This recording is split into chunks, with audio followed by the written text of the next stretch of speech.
नमस्कार, मैं आचार्य राजकुमार गणपति ज्योतिष संस्थान के माध्यम से फिर एक नई टॉपिक के साथ आपके सामने आया हूं।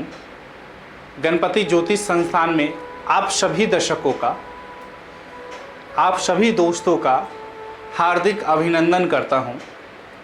आप इसी तरह हमारे वीडियो का प्यार देते रहे। आज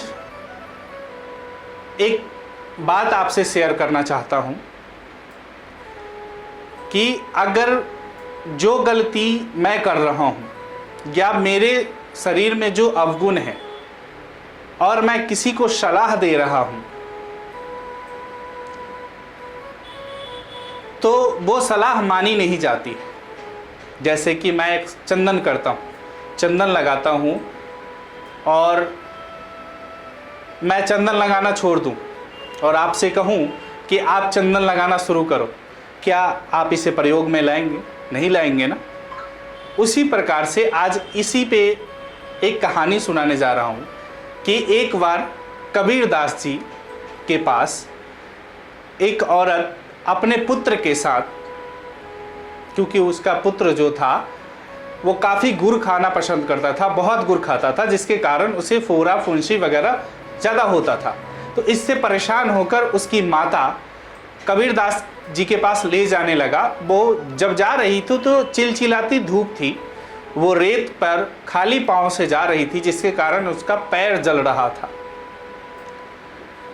वो कबीरदास जी के पास पहुंची और जाकर उनसे कहा कि कबीरदास जी, मेरा पुत्र बहुत ज़्यादा ही गुड़ खाता है, जिसके कारण मैं बहुत परेशान हूँ। डॉक्टर को पैसे देकर, दवाइयाँ कराकर इसकी फोड़े फुंसी कभी नहीं जाती।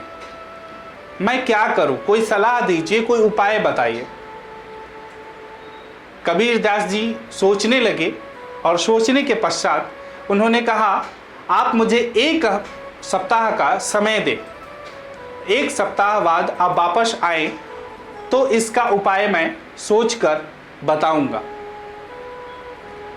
उस महिला वापस लौट आई पुत्र के साथ। दोबारा एक सप्ताह जब पूरा होने को था तो वो फिर जाने लगी, तो वैसा ही चिलचिलाती धूप और रेत पे पांव जलता हुआ वो किसी तरह ना चाहते हुए भी गई। जाने के बाद कबीरदास जी के समक्ष खड़ी हुई। खड़ी होने के बाद उन्होंने वही क्वेश्चन दोहराई जो एक हफ्ते पहले उसने दोहराया था कि हमारा बेटा गुड़ खाता है, गुड़ खाने के कारण हमें फोड़े फुंसी ज़्यादा हो रहे हैं, इसका समाधान बताए, इसका उपाय बताए, इसका क्या समाधान है, निराकरण है, वो मुझे बताए। कबीरदास जी ने कहा, पुत्र इधर आओ।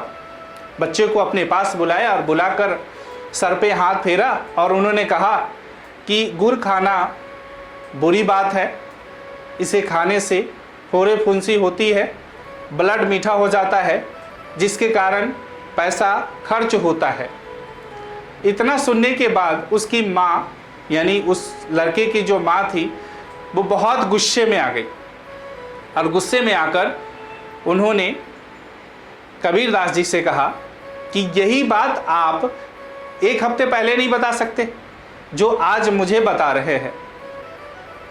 तो कबीरदास जी मुस्कुराए और मुस्कुरा कर कहें कि जो दोष इसमें है वो दोष मेरे एक सप्ताह पहले मुझ में था। तो मैं जिस दिन से आपने सवाल किया उस दिन से मैंने गुड़ खाना छोड़ दिया, तब मैंने सलाह देने की कोशिश की। इसीलिए आज मैं ये सलाह आपको दे रहा हूं। तो इस कहानी से आपको क्या सीख मिली, इसके बारे में कमेंट करके ज़रूर बताएं। अब आपको विशेष सूचना चंद्रग्रहण के बारे में, होने वाले देव दीपावली पर जो चंद्रग्रहण होगा, जिससे किस राशि के लिए महासंकट लेकर आ रहा है, उसके बारे में हम आपको बताएंगे। उससे पहले मैं आचार्य राजकुमार गणपति ज्योतिष संस्थान के माध्यम से आपको ये बताने जा रहा हूं, आप अगर ये वीडियो फेसबुक पे देखेंगे तो पेज को लाइक जरूर करें, कमेंट करें, शेयर करें कि ये वीडियो दूर दूर तक पहुंचे। दूसरी चीज़, आप अगर YouTube पे देख रहे हैं तो सब्सक्राइब ज़रूर करें, बेल आइकन ज़रूर दबाएं कि कोई भी वीडियो अगर अपलोड होती है YouTube पे तो आपको सबसे पहले प्राप्त हो और इसकी जानकारी सबसे पहले प्राप्त हो। आप अगर जन्म पत्री से संबंधित, पंजाबी में टेवा कहते हैं, जन्म कुंडली भी कहते हैं, जन्म पत्री भी कहते हैं, पंजाबी में केवल टेवा कहते हैं इसको, तो आप अगर बनवाना चाहते हैं या किसी भी प्रकार का समस्या का समाधान लेना चाहते हैं तो हमारे संस्थान से संपर्क करें। फ़ोन कर सकते हैं, व्हाट्सएप कर सकते हैं और अपनी समाधान करा सकते हैं।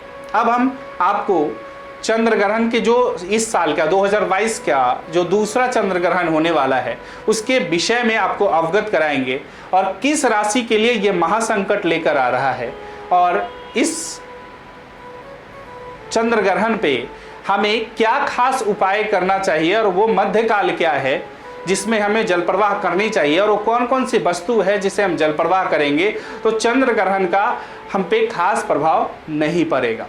तो अब चलते हैं, वीडियो को शुरू करते हैं। हिंदू धर्म में कार्तिक का महीना पूजा पाठ, अनुष्ठान एवं शुभ कार्यों के लिए बेहद खास माना जाता है, क्योंकि इस महीने हिंदुओं का खास त्यौहार दिवाली पड़ती है। वही दिवाली के 15 दिन बाद कार्तिक पूर्णिमा के दिन देव दीपावली मनाई जाती है। लेकिन दीपोत्सव में इस साल ग्रहण का साया रहने वाला है, क्योंकि कार्तिक अमावस्या यानी दिवाली के दिन सूर्य ग्रहण और कार्तिक पूर्णिमा के चंद्र ग्रहण लगने वाला है। ज्योतिष के अनुसार ग्रहण का प्रभाव पर तो नहीं पड़ेगा और दिवाली के पूजा पाठ पर किए जा सकेंगे, लेकिन 15 दिन के अंतराल में सूर्य और चंद्र ग्रहण का असर कुछ राशियों पर जरूर पड़ेगा। वास्तु, वैदिक कुंडली के अनुसार जानते हैं कि सूर्य और चंद्र ग्रहण से कौन सी राशियां होंगी प्रभावित। उससे पहले दो चंद्र ग्रहण, इस साल का दो चंद्र ग्रहण का प्रभाव हमारे ऊपर क्या पड़ेगा। ज्योतिषाचार्यों के मुताबिक 15 दिनों में दो ग्रहण का दुनिया पे असर पड़ना तय है। ज्योतिषाचार्यों के मुताबिक प्राकृतिक आपदाएं आ सकती हैं, मौसम में अचानक बदलाव हो सकता है। गणना के मुताबिक देशों के बीच यानी दो देशों के बीच तनाव बढ़ सकता है। विकास की गति धीमी हो सकती है। बिजनेस वालों के लिए चिंता बढ़ सकती है। इस समय ग्रहण के कारण तेज हवा, आंधी, भूकंप या लैंडस्लाइड होने की आशंका बन रही है। इसके अलावा देश में तनाव और डर का माहौल बन सकता है। आतंकी बढ़ सकती है यानी आतंकी घटनाएं बढ़ सकती है। औद्योगिक विकास में कार्यों में गिरावट आ सकती है। व्यापारिक वर्ग में चिंता रहेगी। भारत में यह चंद्र ग्रहण सिर्फ पूर्वी भाग से ही दिखाई देगा। अधिकांश क्षेत्रों से यह आंशिक रूप में देखने को मिलेगा। यह ग्रहण भारत में दिखेगा, इसलिए यह खगोलीय नजरिए से खास तो रहेगा, साथ ही धार्मिक रूप से इसका महत्व रहेगा।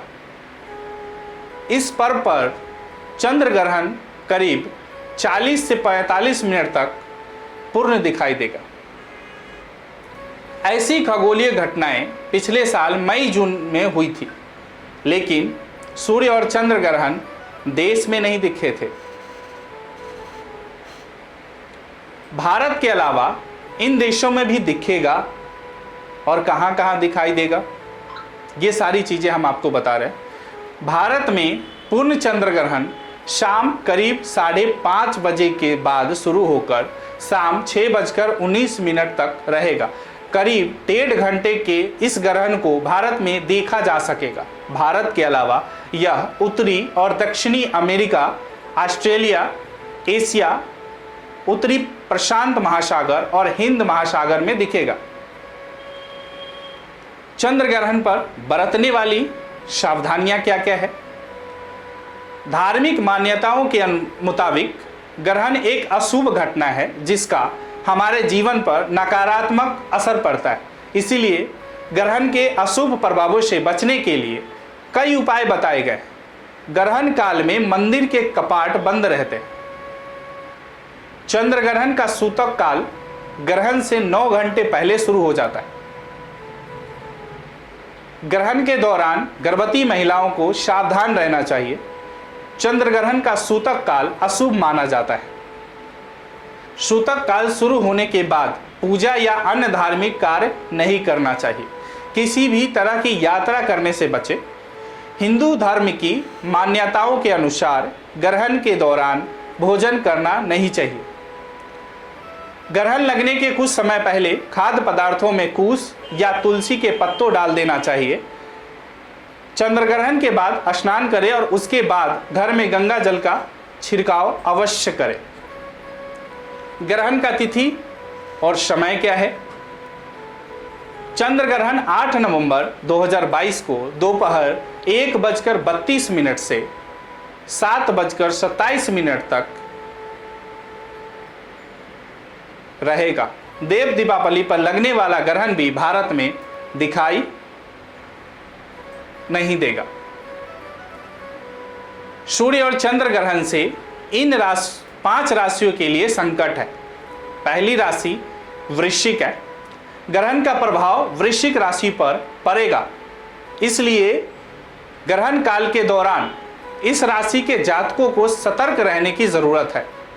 आप ग्रहण के दौरान पैसों से जुड़ा लेन देन बहुत सोच समझ कर करें। यदि जरूरी ना हो, ग्रहण के दौरान रुपए पैसे से जुड़े कार्य ना करें। दूसरी राशि वृषभ राशि है।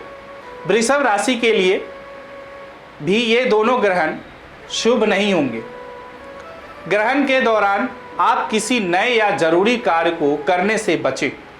साथ ही सेहत का भी विशेष ख्याल रखें। अब तीसरी राशि कन्या राशि। कन्या राशि के जातक को सूर्य ग्रहण से चंद्र ग्रहण तक यानी 15 दिनों तक बहुत सतर्क रहने की जरूरत है। इस दौरान अनावश्यक खर्च बढ़ेगा जिसका आर्थिक समस्या का सामना करना पड़ सकता है। नेक्स्ट राशि मिथुन राशि।